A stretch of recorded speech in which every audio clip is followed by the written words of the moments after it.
If you have maxed out credit cards, collections, and even late payments, even if you think that you've made every mistake possible, listen, don't worry, you are not alone. And best of all, I'm going to show you how to rebuild your credit even if you've made every mistake possible. Let's get right into it. Number one, you need to know what's holding your credit score back, okay? So these are the most common things that holds most people's credit scores back, okay? The first thing on that list is going to be payment history. Now, are you able to make payments on time? If you're not able to make payments on time, it might be best that you actually close some of those accounts. Yes, it's not the best thing to do if you have to close an account, but if you can't afford it, it's actually hurting you more every single month that you're late versus trying to keep it open, okay? If you close it out, you'll be done with it and you can stop the bleeding, okay? Some of you all actually have credit cards with monthly payments that you cannot afford.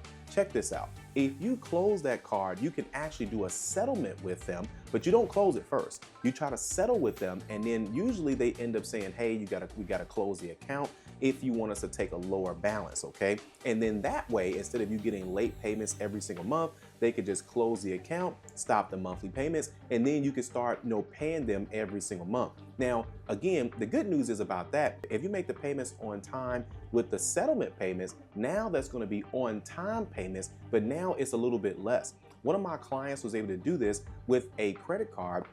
Their interest rate was about 25%, but when they set up the settlement payment plan, it brought the interest rate down to 10%.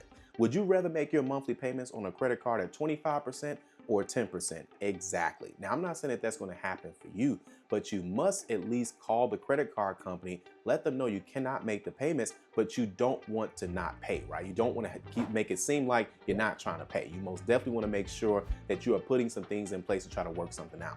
Another way to avoid late payments is going to be by simply putting what bills you can afford to on auto pay. Some people have the money, but they're trying to keep up manually with all of these payments. Listen, that's going to be difficult to do. Just put the bill on auto pay, make sure there's enough money inside the account. And some of these credit card companies allow you to choose which dates that they're going to actually take the payments out of your account. Next on this list is going to be high credit card utilization. Now, some of you all have credit cards, but the balances are simply too close to the limits, okay? So there's a couple ways you can do this. One, the free way is to ask for a credit limit increase. When you do this, that creates more separation between the balance and the limit. Let me give you an example.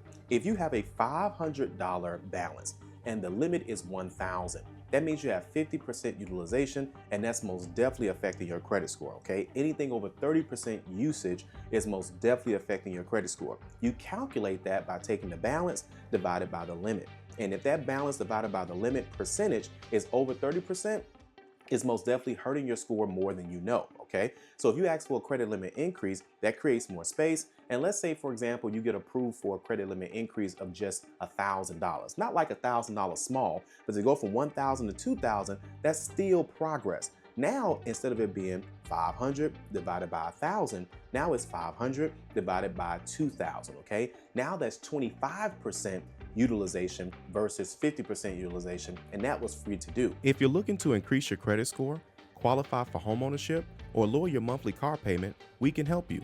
We can take a look at your credit report and create a custom game plan for you to help you accomplish your credit goals. Scan this QR code or click the link in the description below. Now back to the video. Obviously, another way is by paying down your credit cards and get aggressive. Take any additional money you have and throw it towards the credit cards, okay? If you get an extra job, if you have a side hustle, take that money as much as you can and throw it at those credit cards, because if you think you're saving money, you're not, especially if that interest rate is taking majority of that monthly payment every single month. Next on this list is going to be collections and charge-off accounts, okay? Let's break both of these down. With collections, here's the thing. You could potentially make some things happen and try to do a settlement with them or pay for delete. This means that you make a payment arrangement with them, whether it's a payment plan, whether it's a settlement, and sometimes you can get both. A settlement is when you essentially pay less than what the balance is. So if you owe 1,000 and they say, hey, instead of paying us 1,000, we'll put you on a plan for $700. Now, if you're lucky, you get a chance to get the payment plan and the settlement as well too, because some collection companies only want you to do the settlement, and they want you to make a one-time payment, or sometimes, a payment in half or something like that. So it's most definitely up to you on what you can afford. Well, the other side of that is going to be the charge-off. Now, many charge-offs usually come from borrowed money, obviously, or credit cards. What a lot of people don't know about charge-off accounts is that you can actually make monthly payments with them. And then when you make the monthly payments with them, whether it's a settlement or whatever the case may be, you can now turn those bad payments into on-time payment history. Another thing that people don't know about charge-off accounts, any charge-off account that has a balance and it used to be a credit card, that counting that utilization against you. So every month, if let's say, for example, the balance is 900, the limit is 1,000. Every month, your credit score is looking at 90% utilization, 90% utilization. And that's one of the things that's holding your credit score back is charge-off accounts with balances. Now, keep in mind, collections and charge-offs only last on your credit report for 7 years. And as those negative accounts, same as positive accounts, but as those negative accounts get closer to 7 years, they have a lower value, they have a lower weight. This is why a lot of people are able to get credit cards with the same company that they used to owe money to back in the day. Or if they had a repossession, they have another car with that same company, because again, what happened was so long ago, everybody moves on. You're not the only person to make mistakes, and these banks know that, okay? Banks have products for most credit scores, at least most banks do. Next is gonna always be too many hard inquiries. Now, you don't want to spend too much time on inquiries, but there's a couple different things you can do about this. One, stop applying for everything, okay? You need to know that just because you add an account to your credit report, you should gradually do this every 6 months, every 3 to 6 months, something like that if needed. You only need about 5 to 7 open accounts for 8 to 11 years to truly build that strong credit foundation. And that's going to naturally happen just by getting a credit card here or there, getting auto loans, getting mortgages, having student loans. This is just a natural course of life. But even if you don't have everything, you don't have to force yourself to get everything. But what you want to do is, as you're getting that mix, you still don't want to have all of these inquiries there. Inquiries only last in your credit report for 2 years. They don't have that much point value. And as those inquiries get closer to 2 years, they have a lower value as well too, okay? But again, don't just be applying for everything just for the hopes of improving your credit score. Try to make what you already have work on your credit report. Real quick, be sure to download our free ebook today. All you gotta do is scan this QR code right here or click the link in the description below. Now back to the video. Number 2, let's talk about the step-by-step plan to rebuild your credit, okay? The first thing you need to do is get a positive account, okay? This can be a secured credit card, and I'm a huge fan of secured credit cards. These have been great tools back in the day before credit builder accounts, which we'll touch on in a second. But with secured credit cards, you can get a deposit as low as $50, $100, $200 for a $200 credit limit, at least with Capital One. Then you also have Credit One. There's Discover, secured credit cards. There's a lot of options that you can go with to improve your credit score with secured credit cards. And nowadays, many secured credit card companies are essentially graduating you from that secured credit card to an unsecured credit card, okay? Then number 2 on that list is going to be getting a credit builder account, okay? Credit builder accounts are one of the best ways to build your credit. It's one of the newer ways to improve your credit score as well too. And the reason being is because you're able to take out what they call a secured loan, okay? Now, you're not really borrowing the money, you're more so paying the money into the loan, and then at the end of the term, you get the money back. So essentially, you're building your credit up just by saving your money, because every time you make a monthly payment, they report that to the credit bureaus. Now, keep in mind too, don't get too many credit builder accounts. The most you want to have is about 2, maybe 3, but you don't need a whole bunch of credit builder accounts, because that's going to tie into your average age of accounts. You don't want to have that many new accounts, because then if you have too many new accounts, that's going to make your credit score grow a little bit slower as well too, because now every single, I won't say every month, but every now and then you're adding too many accounts too fast, and the algorithm can't really just have everything ready in place. They want to see how long can you keep an account open, okay? Another thing about credit builder accounts, they don't last long. So many of them are 1-year terms, 2-year terms, okay? And so again, they're eventually going to close. So you don't want to have too many of them over time. The best things to have on your credit report is going to be unsecured credit cards. That's number 3. With unsecured credit cards, this also ties into secured credit cards. How much should you use? You want to make sure your utilization is 10% or less. 7 to 10% is a sweet spot. So if you get a secured credit card, or even if you get an unsecured credit card, only use 7 to 10%. The best way to do this is by putting a bill that you have, on your credit report.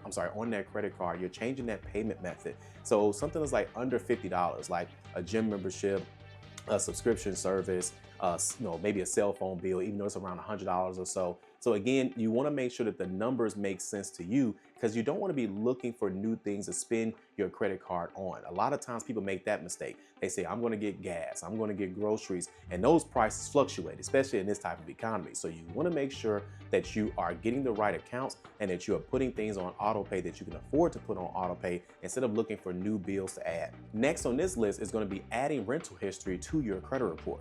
Many of you all are renting right now. What if you could go back in time and add up to 2 years, that's 24 months of on-time payment history to your credit report? Well, you most definitely can. We got a link down in the description below on how you can do that, and that's going to help you improve your credit score, because it's taking a payment history that didn't exist on your credit report and then dumping that on your credit report, and now you're able to see a higher score just from paid rent. Now, not only do they go back in the past, back to 24 months, but they also keep going every single month that you're making those monthly rental payments, and they're adding it to your credit report. The next account is going to be where you can add your utility bills to your credit report. So if you have, of course, Apple Music, Netflix, Hulu, Spotify, subscription services, even your cell phone bill, as we talked about, the stuff that's not on your credit card, you can most definitely have that go through. It's a lot of companies that do this. Experian Boost does this. Some credit monitoring companies do this, but we recommend Grow Credit. We got this down in the description below, or you may have saw this inside the video as well. But either way, you're able to essentially add your subscription services, that payment history, add your cell phone bill, that payment history going forward is now going to show up on all 3 of your credit reports. And again, we're not looking for debt to show banks that we can borrow money and pay it back. These are simple things that you can do to improve your credit score. And last but not least is going to be becoming an authorized user. Now, you got to be careful with this one. Here's why.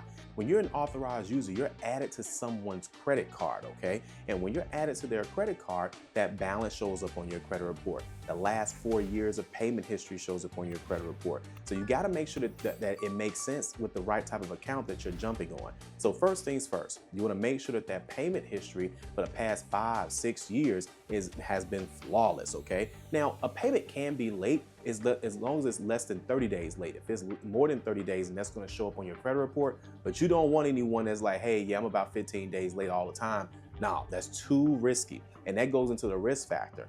The same thing. Yes, you may have the fact that they've had flawless payment history, and then they've had the account open for quite some time. You really want to pay attention to how old that account is. The longer that account has been open, the better it's going to perform on your credit profile as well too. So keep those things in mind. But again, that risk is there because if they pass away, if they max out their credit card, if they're late, so all those things are going to play a major role. Even if they use just enough, if they use over 20% or 30% utilization, then now you're going to break even. Now it's no point of even being on that credit card, or worse, your credit score starts to drop because of that, okay? But you can do all of these things to improve your credit score and see results no matter what your past is. There are accounts available for this. When you're adding your utility bills to your credit report, they don't run credit for that. When you're adding your rental history to your credit report, they don't run credit for that. If you get a secured credit card with a company like Open Sky, they don't even run your credit for that. So it doesn't matter what you did in the past. What matters is what you do now in the future. Let me know in the comment section which one works for you or which one you've had the best experience with. But until then, we'll see you guys on the next video. Thanks for watching, and we'll see you guys on the next video.